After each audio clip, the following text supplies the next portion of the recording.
about 6 days now, and it's going well so far. I really enjoy it. That's great to hear. Any Yeah. particular challenges you're facing right now where you could use some support? I have a couple of questions actually, if we could run through those. The first one that I've kind of been thinking about is how to move through games more quickly.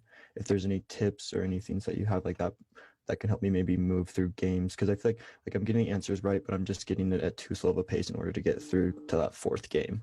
Yeah, of course. I mean, there are two big ways to speed up on games.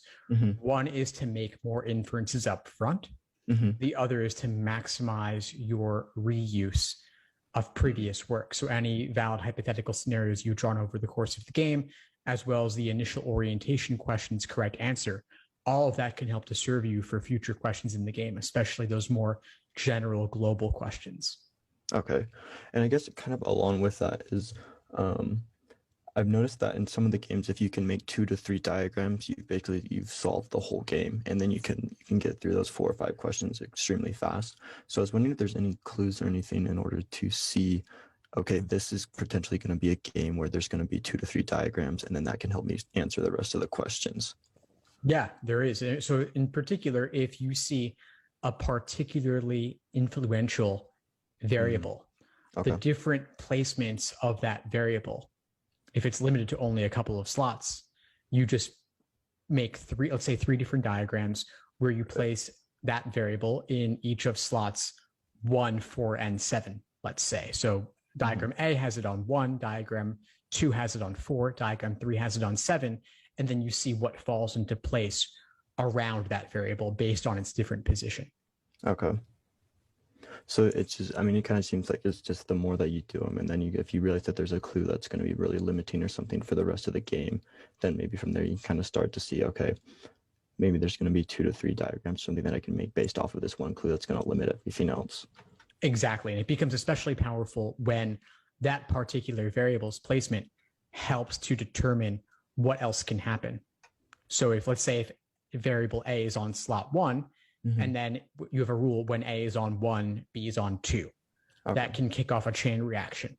Additionally, if you have a rule that says such and such variable can be on either slot 4 or slot 5, when you put A on slot 4, that means that other variable will have to go on slot 5. There's nowhere else it can go. And so other things unfold because of the placement of A. Okay. And does that usually happen? I'm assuming it's going to happen in ordering games and maybe like grouping games. Is that where you tend to see it the most, or is it just there's really no like rhyme or reason for why one might have 2 or 3 diagrams and be limited to that? Well, ordering and grouping, that's the majority of games, right? Aside from that, you have the combinations of different game types, typically some types of ordering and some types of grouping mixing together. You also have your pattern, rare, curveball type games as well.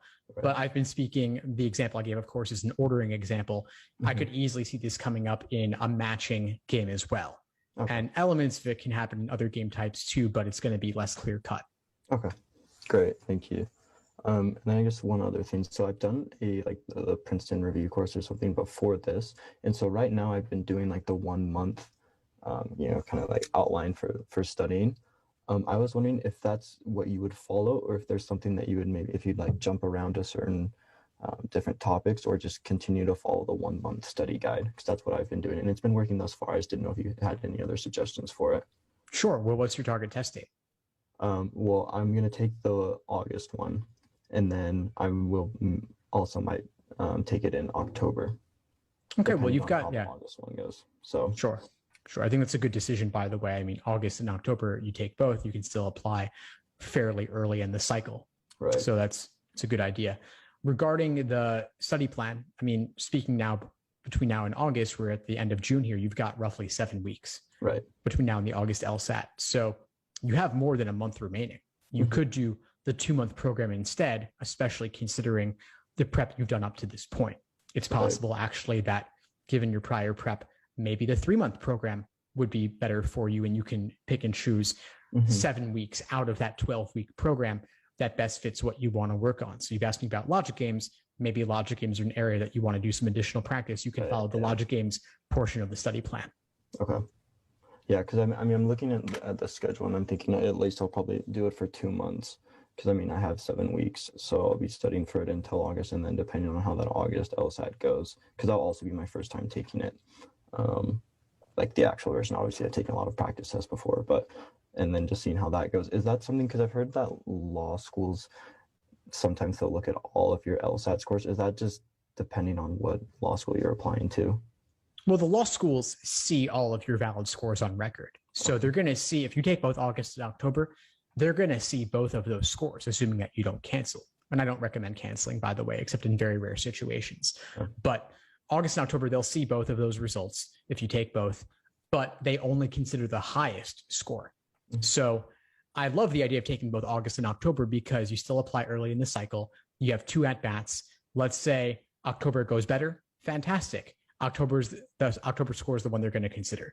If you drop for whatever reason from August to October, that's fine then. The August score is the one that wins out in the end. So the higher score wins out no matter what. They will see all and they can hypothetically consider all. But when it comes down to it, their incentive is to consider the highest score because that's what goes to the ABA. That's what's factored in for the US News rankings. And a lot of their job relates to helping to raise their status in the rankings through numbers. Right. Okay. So you'd recommend making sure to take it in August and October? I probably would. Yeah. Assuming that you're able to stay fresh on the LSAT for those additional 2 months or so, right, I would highly recommend it. And at that point, August versus October, during that additional period in between, a lot of it may just come down to taking more practice tests to stay fresh, reviewing them in depth, and then working on any weak areas on the side. So maybe drilling logic games if logic games are still an area of focus, or maybe you'll want to work on a particular logical reasoning question type or a certain category of reading comp passages.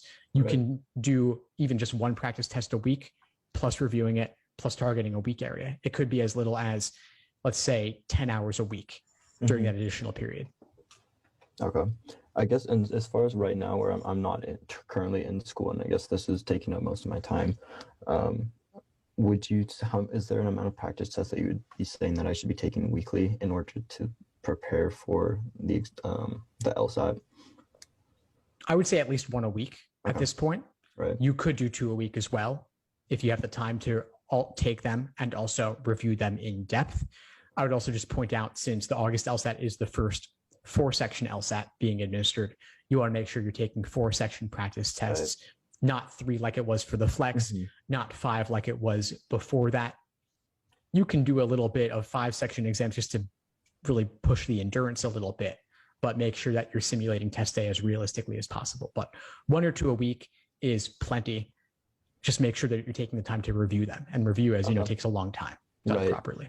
And what are some, I mean, I know in some of the videos you kind of cover tips for reviewing, but I was wondering if there's anything outside of those videos that's newer things that you've realized that also kind of helps with reviewing, because I know that that's such a critical part. So you just not keep on missing the same types of questions over and over again. Yeah, sure. I would say that if you look at a lot of the full-length class recordings, there's been a lot of different styles, not only presented by me, but by the instructors and the teaching assistants as well. I mean, I've shared my style and my innovations in my videos, but there are plenty of other best practices contained within the course as well. So I take a look at some of those. And if you have access, attend some of the live classes as well to see how they're walking through it in class. Because there's all different ways to do it. I would just say, take a look at several different methods and then see what best fits your style. Okay. All right. So yeah, well, thank you. Yeah, I think that answers the questions that I had. Awesome, Isaac. Well, I'm really glad we connected. Any questions in the future, just reach out. I'm happy to help. Okay. Great. Well, thank you so much. Will do. Yeah, of course. Have a good one. Thanks for tuning into the show. Please subscribe if you haven't done so already to be notified of new episodes as I release them. And feel free to reach out if you need anything at all as you move forward with your prep. I'm happy to help however I can. In the meantime, I'll wish you all the best and take care.